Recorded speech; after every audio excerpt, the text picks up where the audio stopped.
Bonjour à tous, donc aujourd'hui on analyse la dernière ronde de N2 adultes. Donc c'est pas la dernière pour l'équipe, mais moi comme je partirai au Canada c'est ma dernière ronde.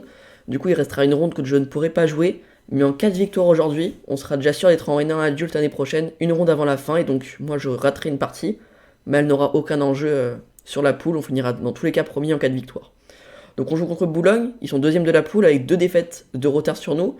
Mais comme il reste deux journées, si on perd contre eux et qu'on perd la dernière ronde, on serait donc deuxième. Du coup, faut gagner. Je joue contre un 1897 avec les blancs. L'équipe en général est plus forte sur pas mal d'échiquiers. On a un grand mètre devant.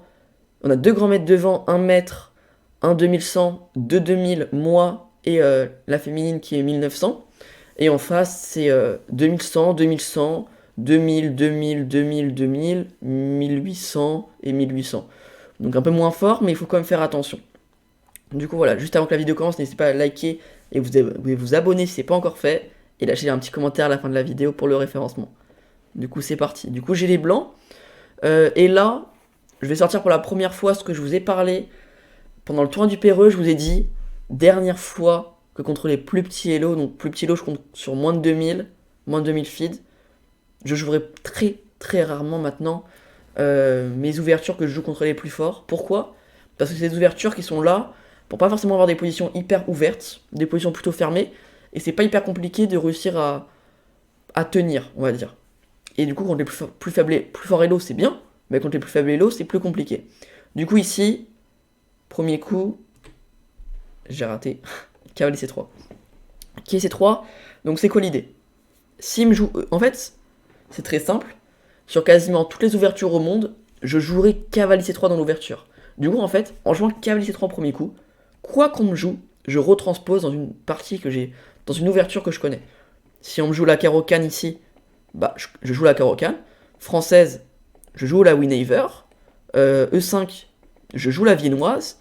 G6, bah je connais aussi. La pirque, je joue toujours aussi KC3 d'abord. Cavalier F6 pour retransposer dans une viennoise aussi. Pareil pour KC6. Du coup, en fait, dans tous les cas, je connaissais déjà l'ouverture. Donc je joue KC3 d'abord. Mais en fait, dans tous les cas, ça va retransposer dans des ouvertures ouvertes, actives. Et aussi, petit avantage, mes adversaires, quand ils vont voir KC3, ils vont commencer à paniquer. Et c'est ce qui s'est passé. C'est ce qui s'est passé, parce qu'en fait, je lui laisse clairement le choix. Je te dis, frérot, joue l'ouverture que tu veux. Fais ce que tu veux.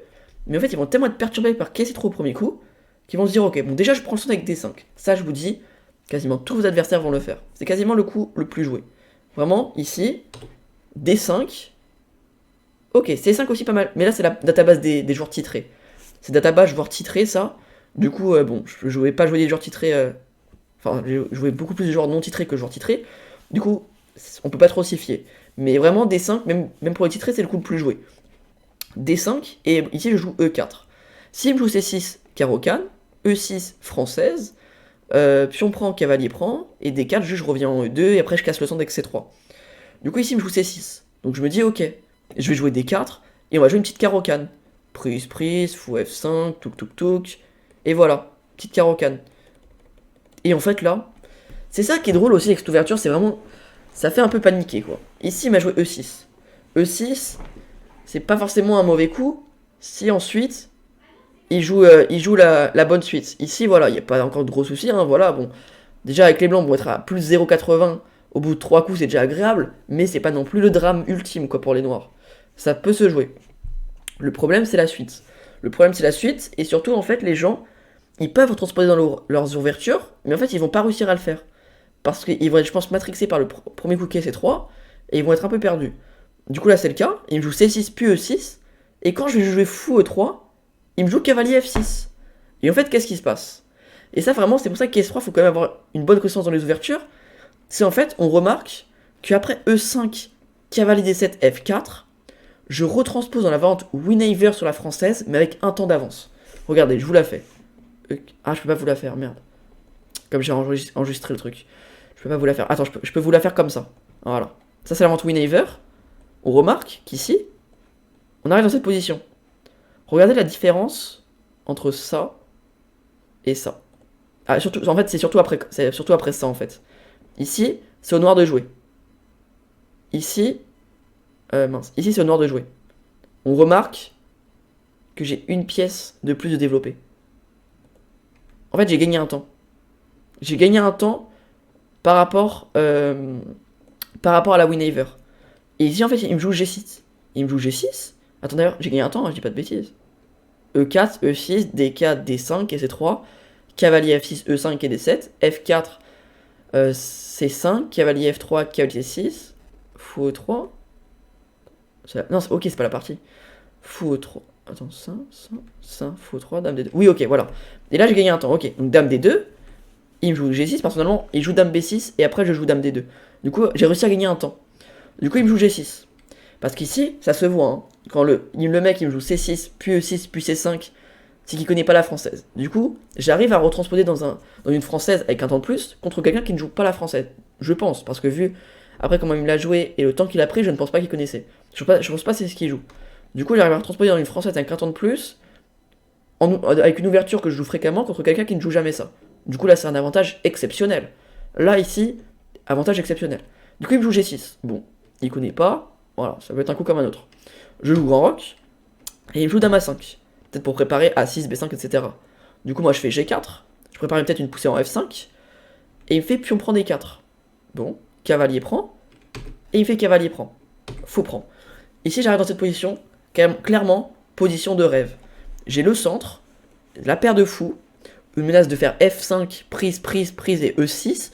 Donc il pourra pas tout prendre, donc je dois lui créer un pion E6 arriéré, le roi au centre. Si j'ai petit roc, je l'allume. S'il fait grand roc, je l'allume. S'il laisse son roi au centre, je l'allume. Avec un mauvais fou à vie. Moi, je vais pouvoir attaquer, lui, il va pouvoir rien faire. Du coup, c'est idéal. Et là, il me fait cavalier B6. Bon, là, déjà, il faut savoir qu'après cavalier B6, il a déjà plus que environ une demi-heure à la pendule.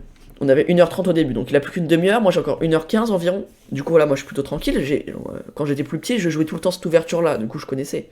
Et lui, il connaissait pas. Donc, ouverture qu'il connaît pas, que je connais. Un temps de plus. Et plus d'élo. Et surtout, je l'ai fait paniquer au début avec le C3. Du coup, là, vraiment, l'avantage, il est assez exceptionnel.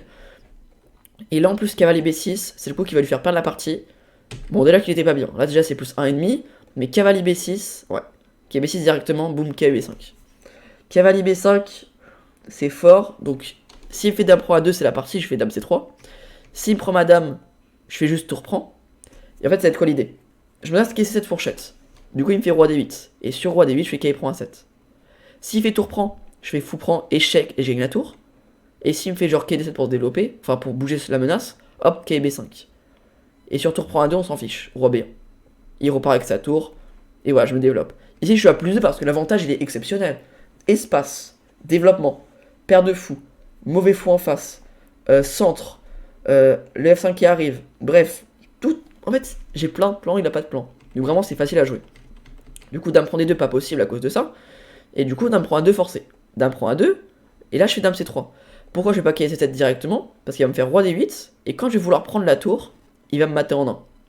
On va éviter. Du coup, dame C3 d'abord. Comme ça, s'il me fait échec, hop, je pars en D2. Du coup, ici, il me fait fou D7. Parce qu'en fait, il peut pas éviter caler C7. On peut me dire, mais oui, mais attends, mais il fait roi D8. Il l'évite. Mais là, en fait, oui, tranquillement, fou prend B6. Puis on prend dame C7, roi D8. Et voilà, et là, c'est gagnant. Alors moi, j'ai calculé caisse D6. Mais l'ordi dit même caisse C3. Parce qu'en fait, je menace fou B5 mat. Du coup, là, l'ordi dit carrément qu'il faut faire ça. L'ordi dit carrément qu'il faut donner la dame sur la tour, quoi. Donc voilà, c'est vraiment fini de chez fini. Du coup, roi D8 n'est pas possible. Du coup, fou D7, il le fait, c'est le meilleur coup. Du coup, ici, je viens prendre la qualité, tranquillement. Et fou E2. Fou E2, je me développe. Il fait B6. Pour enlever peut-être les menaces sur A7 plus tard. Et je fais roi D2. Je menace tour A1 qui enferme la dame. Du coup, dame A4, tour A1, B3. B3. Dame C6. Et dame prend. Fou prend, tour A1. D'ailleurs, là-dessus, je pouvais pas faire tour A1 direct. Ah oui, non, c'est vrai, il y avait fou B4. Et l'ordi dit que ça... Ça, je l'avais vaguement calculé, mais je me suis dit, ok, non, c'est trop chaud, ça. Ça. Moi, j'ai calculé ça. Ok, c'est la part. Ok, bah c'est ça. Ok. Je voulais pas rentrer là-dedans, quoi. Je me suis dit, ok, matériel légal, pourquoi je devrais rendre la qualité, quoi. Mais en fait, c'est un énorme avantage. Ok. Je pouvais faire ça aussi, du coup, là, je fais B3, dame C6, et j'échange les dames. Tour 1, je force A5 pour lui créer des faiblesses. Et je fais roi E3. Il me fait roi C7. Et là, en fait, j'avais un plan qui gagnait extrêmement facilement, mais je l'ai pas fait. Moi, j'ai voulu faire fou F3, C4 et tout péter au centre. En fait, j'aurais pu tout simplement faire H4. Il aurait fait fou E7 et H5. Et en fait, là, il va jouer un coup random. Et en fait, je vais pouvoir faire prise, prise. Et vraiment, là, c'est facile à jouer. Fou D3, je me laisse déjà fou prend. Je vais pouvoir jouer F5. Et en fait, c'est vraiment très très simple à jouer. Et ça, j'y ai pensé trop tard. J'ai fait d'abord fou F3, roi B7 et C4. Du coup, il me fait caser C7. Et là, j'ai quasiment même plus d'avantage. Hein. Alors, j'ai une qualité en plus. Et là, maintenant, je fais H4. Sauf que maintenant, il y a fou H6. Fou H6. Qu'est-ce que je fais? Si je prends, en fait, il y aura juste cavalier prend. Menace fou prend F4. Du coup, j'ai pas le choix, je vais prendre et il va faire fou prend. Et là, paire de fou. Bref, j'ai même plus d'avantage, c'est nul. Du coup, je peux pas prendre. Je vais donc faire C5. C5, il me fait qui est B5. Et maintenant, je fais G5. Parce que de toute façon, je vais. Il menace prise, prise et fou prend. Du coup, G5, j'ai pas le choix. Il fait cavalier prend, pion prend, roi prend, fou F8, roi D4. Et on arrive là-dedans. On arrive là-dedans. Et là, je commence un peu à stresser. Hein. Je commence un peu à stresser. Je me dis, il me fait roi B6, fou C5 arrive, du coup je dois enlever la case. Il a la paire de fous, un pion pour la qualité, il commence à tout fermer à l'aile roi, je souffre. Donc je fais tour à C1, j'enlève le fou C5, il fait H5. H5 c'est vraiment trop trop fort. Il aurait pas fait H5, je l'aurais battu facilement parce que il m'aurait juste un coup random, je sais pas, roi B7, n'importe quoi. Je fais H5. H5, bon, s'il prend, je fais tour prend, je viens doubler, je ramasse le pion H7, du coup il doit attendre, et là maintenant je vais pouvoir prendre. Il reprend donc de F et fou G4. Hop, viens défendre ça maintenant. Ok, fou D7. Maintenant, ok, tour C3. En fait, je vais doubler les tours ici ou ici, il va pas pouvoir tout défendre en fait. Du coup c'est facile à jouer pour moi. Alors qu'en jouant H5, il ferme tout. Donc H5, mon seul plan c'est de jouer F5 pour tout casser. Du coup je commence par tour C2, pour essayer de doubler ici, et mobiliser sa tour ici, pour que je puisse pousser F5 et menacer le pion H5. Du coup, fou A3. Bon, il essaie de m'enlever la case, bon. Je fais tour A1, puis tour C1. Et il me fait tour C8. Du coup, maintenant que j'ai réussi à faire ça, hop, F5. S'il prend de lui, je prends ici. S'il prend de lui, je prends ici. C'est la partie. Et s'il prend de rien, imaginez que je joue un coup random, tour C7. Et je vais prendre ici et fou E2. Pour mettre le fou en D3 et ramasser H6. Il pourra pas G6. Il pourra pas défendre G6, son fou et sa tour. S'il bouge son fou pour défendre, je gagne la tour. S'il bouge sa tour, je gagne le fou. Et s'il bouge rien, je gagne le pion. En fait, il peut pas tout défendre à la fois. Du coup, ici, je vais gagner tranquillement. Du coup, bon, il me fait G prend, tout perdait de toute façon. Bon, là, c'est encore pire. Je fais fou prend H5. Il me fait fou A3. Et là, pour terminer en beauté, fou prend F7. Je lui rends la qualité parce que le pion va à dame. Tour H8, H5, tour H7, G6. Je lui laisse le pion et je fais G7. Il va donc essayer de me faire des échecs, mais voilà, je vais me cacher. Et là, il abandonne. Il abandonne parce qu'en fait, je vais juste faire promotion et c'est fini en fait. Ici, il aurait pu faire tour G4, mais j'aurais quand même fait promotion. Et voilà, là, c'est pièce de plus, fou D5 peut-être pour défendre. Mais voilà, ok, il leur dit, mais que plus 5, mais voilà, c'est tour de plus. Hein. Je vais peut-être jouer encore 20-30 coups, mais ça va gagner facilement. Quoi. Le plan, alors, je peux juste déjà faire ça, ramasser le pion. Voilà, c'est très facile. Du coup, voilà, je repasse 1954. 1954 filles, donc c'est cool. Je suis plus qu'à 46 points du retour aux 2000, j'espère. Il restera 6 parties à Puto avant le départ au Canada. Faudra reprendre les 2000, et essayer de prendre un peu de marche quand même des 2000 aussi si on peut. Si on peut. Bon, déjà, faut prendre les 2000 et après on essaye de faire plus. Mais ok, on va aller faire le bilan de partie. Et donc l'équipe s'est imposée 5-2. 5-2, du coup, on monte en N1 l'année prochaine. Je pense que j'aurai. Ça dépend de mon elo. Hein. Si je reste à l'elo actuel, vers 1900-2000, j'aurai plutôt au 7ème échiquier. Mais si j'arrive à bien voir la progression que je veux et que j'espère que ce sera le cas, je serai vers 2100-2002, je serai plutôt vers le 4-5ème échiquier. Et si c'est bien ça, je jouerai des joueurs environ à 2100-2200 environ toute l'année. Voire même des titrés pour les meilleures équipes. Du coup, ça sera vraiment intéressant la N1 adulte. Du coup, ici, je joue cavalier C3, du coup, ok. Donc, ok, l'ouverture. Alors, Grand qui met erreur. Il voulait que je joue quoi, juste? Il voulait que je joue A3. Je comprends pas. Ah, parce que l'ordi met C4. Ok, l'ordi a peur de ça. Ok, c'est vrai que C4 c'est fort. Ouais, donc j'ai fait 2 fois l'erreur, quoi. Ouais, là j'ai refait l'erreur parce qu'il peut encore une fois faire C4. Ok. Donc j'ai 2 erreurs à cause de ça déjà, ça commence mal. 2 erreurs à cause de C4 que j'ai raté que lui aussi.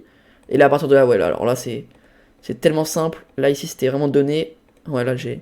Enfin, bon enchaînement, mais après c'était pas hyper compliqué. Hein. Là c'est des coups logiques. Coup logique. Coup logique.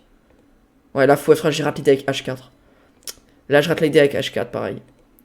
Ok, là je la fais maintenant. Et là c'est 5 gaffes. Ok, il voulait que je fasse G5 d'abord. Ok, après H5. Ouais, c'est vrai que comme ça dans ce ordre là c'est quand même beaucoup mieux. Hein. En effet. Du coup C5 qui est B5, G5. Non, on arrive là-dedans. Voilà, ok. Ouais. Et là, ok, je mets bien F5, très bon coup. Et je termine. Oh là, fou pour F7. Coup brillant, je sacrifie la tour. Bon. Ok, ok, ok, ok. Et ok. Et donc là, il abandonne ici. Ok, donc 84,5 de précision, lui 81,6. Avec un petit coup brillant, donc ça me permet de passer 1954, l'équipe montée en N1. Faire mon 16 sur 16 en interclub, exceptionnel. Cette année, j'ai fait 8 parties en National 2 adultes et 6 parties en N1 jeune, une partie de Coupe de France et une partie de match amical contre le Barreau de Paris. Et j'ai fait que des victoires. Que ce soit des joueurs à 1100 ou des joueurs à 2000-2100, je les ai tous battus. J'ai fait 16 sur 16 cette année. L'année prochaine, j'aurai plus d'interclub jeune, donc il y aura moins de parties. On va essayer de faire 100% aussi l'année prochaine. Mais l'année prochaine, je jouerai que des joueurs au pire des cas à 2000 et au mieux des cas à 2003. Du coup, voilà, pour faire 100%, il faudra vraiment un petit miracle quand même. Mais voilà. En tout cas, j'espère que ces vidéos des interclubs cette année vous auront plu parce que c'est la dernière avant octobre-novembre. La prochaine, je pense, le retour des interclubs. Du coup, voilà, il y aura l'analyse des parties de Puto qui arrive dans quelques semaines. Le tournoi, il a lieu le week-end de Pâques. Et je vous sortirai ça début mai. Ensuite, je pars au Canada. Donc, la prochaine fois qu'il y aura des analyses de parties IRL, après Puto, ce sera dans un petit moment. Ce sera dans un petit moment. Je pense que je ferai un tournoi fin août. Du coup, ouais, c'est dans un petit moment. Sinon, pendant ce temps-là, vous aurez des parties pédagogiques, la théorie des ouvertures, une nouvelle série qui va vite arriver. Et voilà, voilà. En tout cas, j'espère que cette vidéo vous aura plu. Si c'est le cas, n'hésitez pas à liker, la partager, la commenter. Et moi, je vous dis à bientôt. Ciao.